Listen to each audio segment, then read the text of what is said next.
Deuxième vidéo, récap. Cette fois-ci, on va récap l'ensemble de mes vidéos de cette troisième saison. Des vidéos qui sont sorties du coup entre septembre et août de cette année-là. Donc voilà, on va faire un récap de cette saison 3 où il s'est quand même passé pas mal de choses, il y a eu quand même pas mal de vidéos et de contenu. Et puis je vais annoncer vite ce qui va se passer pour la quatrième saison de ces vidéos-là. Donc premièrement, voilà, cette troisième saison, ça a été pour moi le moment de continuer cette rétrospective 007 qui est quand même sortie il y a quand même un petit moment, on va pas se le cacher. Donc j'ai continué avec quelques vidéos, quand même pas mal de vidéos 007 qui ont beaucoup marché. Vraiment, ces vidéos 007, c'est celles qui marchent le plus sur la chaîne. Il y en a énormément, en tout cas, voilà, toutes ont super bien marché, notamment celle de Au service secret de Sa Majesté qui a quand même tapé dans les 2000 vues, quelque chose comme ça, je crois. 2000 vues pour moi, c'est quand même pas mal, pour moi, c'est quand même beaucoup. Et donc, je suis très content que ces vidéos-là marchent et je compte les continuer dans la prochaine saison. Mais vraiment, merci à vous de les suivre, merci à vous de continuer la suite. C'est des vidéos qui me prennent beaucoup de temps à faire, donc que ce soit dans l'écriture, que ce soit dans la documentation, dans les renseignements, dans le montage aussi. Il y a quand même un énorme travail de montage là-dessus. Ça prend beaucoup de temps à faire et c'est vraiment pas le format que je préfère faire, donc je prends beaucoup de temps pour les faire. C'est normal si elles n'arrivent pas une fois par mois comme avant. Je prends mon temps pour les faire. Vous inquiétez pas, il y en aura plein pour la prochaine saison. Je suis en train de prendre de l'avance là-dessus. J'ai déjà écrit plusieurs vidéos, on y reviendra après. Mais en attendant, merci de suivre ces vidéos-là. Merci de continuer à les regarder, de prendre votre temps pour écrire un commentaire et de dire ce que vous pensez de ces films-là. Ça compte vraiment pour moi puisque c'est quand même des vidéos qui marchent le plus. C'est les vidéos qui marchent le plus sur un sujet qui me passionne énormément. Donc encore une fois, merci à vous, merci de les regarder, ça fait vraiment plaisir. Ça a aussi été l'occasion pour moi de m'expérimenter dans le montage, de faire des petits modern trailers. J'ai fait un modern trailer de Die Another Day, le 007 de Pierce Brosnan, combiné avec la musique de Mourir pour t'attendre, le tout nouveau film de Daniel Craig, qui a plutôt bien marché, qui a tapé dans les 1000 vues. Donc je me dis que ouais, pourquoi pas continuer à faire des expérimentations de montage comme ça parce que j'adore faire ça aussi. J'ai vite laissé tomber aussi les critiques de films, j'en ai pas fait, vraiment j'en ai pas fait, j'en ai fait une, c'était la critique de Oxygène, le film d'Alexandre Aja, c'est tout. Honnêtement c'est tout. Et j'ai pas continué par la suite. J'ai vraiment pas continué par la suite, je ne sais pas pourquoi. Peut-être parce que manque d'envie, j'en avais vraiment peut-être pas le temps et je pense que des vidéos face cam comme ça c'est ce que j'aime le moins faire. Vous ne me voyez jamais de toute manière en face cam dans cette saison, quasiment jamais où je suis devant une caméra comme je le fais là parce que j'aime pas faire ces vidéos là, j'aime pas mettre devant une caméra, j'aime pas me monter après. C'est quelque chose que je peux pas faire parce que déjà je trouve ça chiant à monter et ensuite j'aime pas m'écouter parler non plus. Donc c'est pour ça que j'ai arrêté les critiques de films et je pense pas qu'il y en ait d'autres dans les prochaines saisons à moins qu'il y ait vraiment un film en particulier qui me donne envie de les faire, mais je pense pas. Alors déjà qu'en plus il faut que je fasse absolument tous les 007, je pense pas continuer à faire des grosses critiques de films, ça m'étonnerait. Vraiment ça m'étonnerait, peut-être un jour, mais pour l'instant je suis vraiment pas chaud. Ça a aussi été l'occasion pour moi de continuer les expéditions, voilà, donc on avait sorti 5 expéditions pour cette saison-là. Donc on a sorti l'épisode 5, 6, 7, 8, 9, 10, des épisodes qui ont plus ou moins bien marché, en tout cas, notamment pour l'épisode 5, 6. Ça a été un régal à faire, vraiment, ça a été un putain de régal à les tourner, mais ça, si vous voulez plus d'infos, allez voir la vidéo récap expédition, ça a été vraiment génial de les tourner et génial de reprendre ça pour cette nouvelle saison, voilà.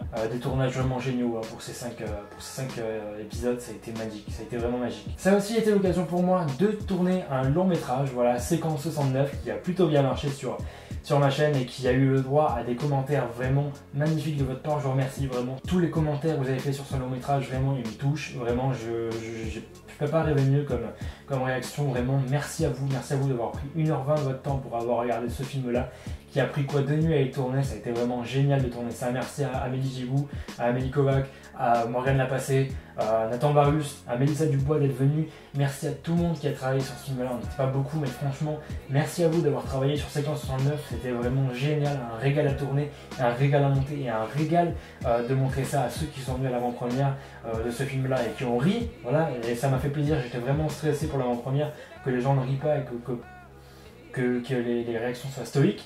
Je suis très content. Merci à vous d'avoir regardé cette vidéo, d'avoir regardé ce film-là. J'ai adoré tourner ce film-là. On a vraiment tourné ce film-là en 2 nuits. Vraiment, comme le dit le film, c'est un film qui se déroule de nuit. Donc je me suis dit, bon ben, on va tourner le film de nuit, c'est sûr, parce que en plus, en pleine nuit, à 2h du matin, quand tu commences à faire 20 fois la même prise, au bout d'un moment, tu craques. Donc on a passé des moments géniaux. On était mort de rire toutes les 30 secondes, notamment pour la séquence du Knacky. cette séquence du Knacky, elle restera gravée dans la mémoire de cette putain de chaîne. On a bien dû mettre 20 prises avant de bien la tourner correctement, où on n'était pas mort de rire. Ça a été compliqué à tourner, par moments, ça a été très compliqué à tourner. On a mis quand même beaucoup de temps à le tourner les 2 nuits, parce que il fallait que tout le monde soit présent, et c'était toujours compliqué, surtout avec Morgane Lapassé qui est aussi imprévisible. Un jour il vient, un jour il vient pas, un jour il vient, un jour il vient pas. Or on avait tout le temps besoin de lui. Donc on a clairement tourné en 2 fois, en 2 nuits, donc du coup une nuit en août 2020 du coup, et une nuit en, je crois, avril 2022. C'est pour vous dire vraiment, il y a eu quand même quelques mois d'intervalle entre les deux. Et le truc en plus, c'est que sur le montage, ça ne se ressent même pas. Mais alors vraiment pas du tout. On a vraiment l'impression que tout a été tourné en une seule nuit, et j'en suis vraiment fier. Donc voilà, je me suis un petit peu inspiré du Dîner de con, un petit peu inspiré de toutes ces comédies en huis clos qui se passent vraiment de nuit, et où il y a des répliques un petit peu partout, ça fuse dans tous les sens, et où je crois que ça va s'arrêter, mais en fait non. C'est vraiment ce que j'ai voulu faire avec Séquence 69, et je suis content que ça ait marché, parce que c'est pour moi, je suis vraiment content de l'avoir fait, et je le considère que c'est mon premier long métrage, et j'en suis assez fier. Voilà, et merci à vous d'avoir répondu présent pour ce visionnage, ça fait vraiment plaisir. Il y a eu aussi une vidéo de Flo fait le show, voilà, une vidéo qui traînait dans les cartons depuis quand même pas mal de temps, que j'avais pas encore mis et tout. Puis là, je me suis dit, allez, pour l'anniversaire du pranké de cette vidéo, on va la mettre sur YouTube, voilà, ça va lui faire plaisir. Ensuite, j'ai également sorti un top 100 de mes films préférés, de tous les films de ma vie, un top 100 qui a été super bien reçu. Je pensais pas qu'un top 100 aurait autant de vues, 518 vues pour l'instant, je trouve ça quand même pas mal pour ce genre de vidéo là. Bon, tout est relatif, bien entendu, je compare vraiment avec les autres vidéos de ma chaîne, mais je trouve quand même que c'est plutôt pas mal, surtout pour une vidéo qui dure clairement 1 heure. Et j'ai mis quoi? J'ai mis allez, 2 jours avant pour la monter. J'ai vraiment charbonné au montage, charbonné comme un connard pour ensuite prendre mes vacances. J'ai fait une nuit blanche entière où j'ai monté cette vidéo. Vraiment, j'étais super content d'avoir terminé ça en une nuit. Ça m'a fait plaisir, vraiment ça m'a fait plaisir. C'est là à la fin je me suis dit bon ça c'est du travail, et je suis content de ce que j'ai filé. Donc du coup je l'ai sorti un 24 décembre au soir.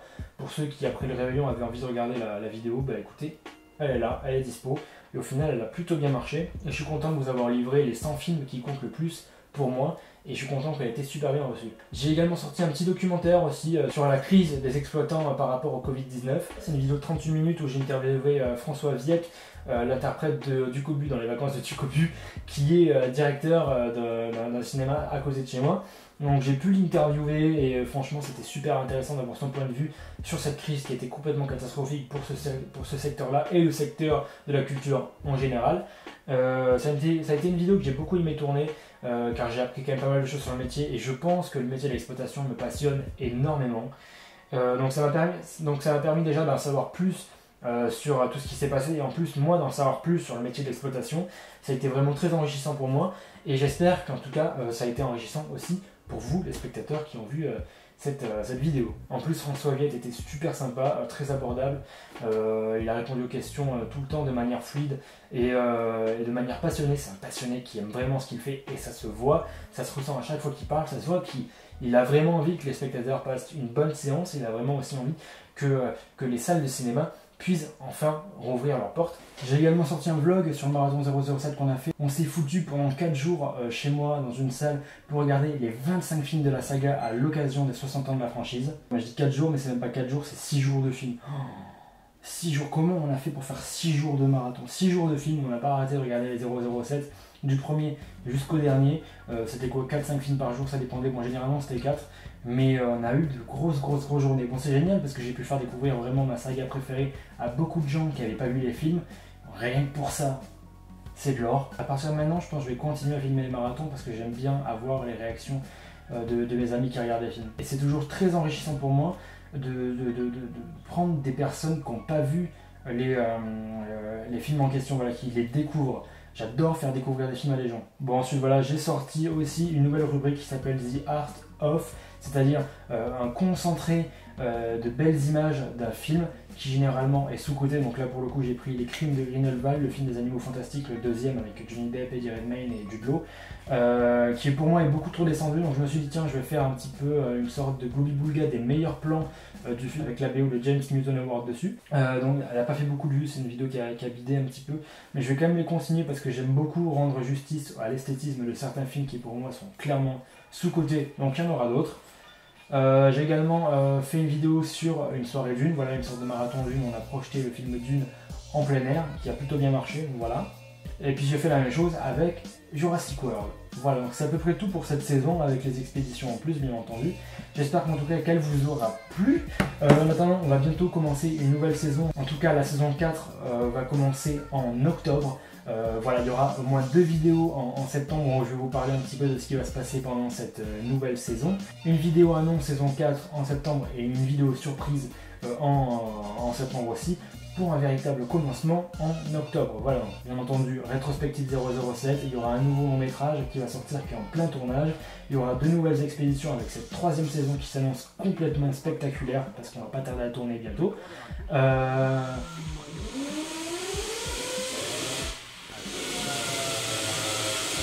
Donc voilà, j'ai hâte de vous retrouver en septembre, j'ai hâte de vous retrouver pour une nouvelle saison avec de nouvelles choses, avec plus de prise de risque, et j'espère que cela marchera, j'espère que cela vous plaira, et on se retrouve bientôt, passez de bonnes fins de vacances. Moi je vais tenter de continuer ces vacances avec la personne qui est en train de faire les travaux à côté de moi. J'espère que vous passez d'agréables fins de vacances. En attendant, moi je vous dis à bientôt.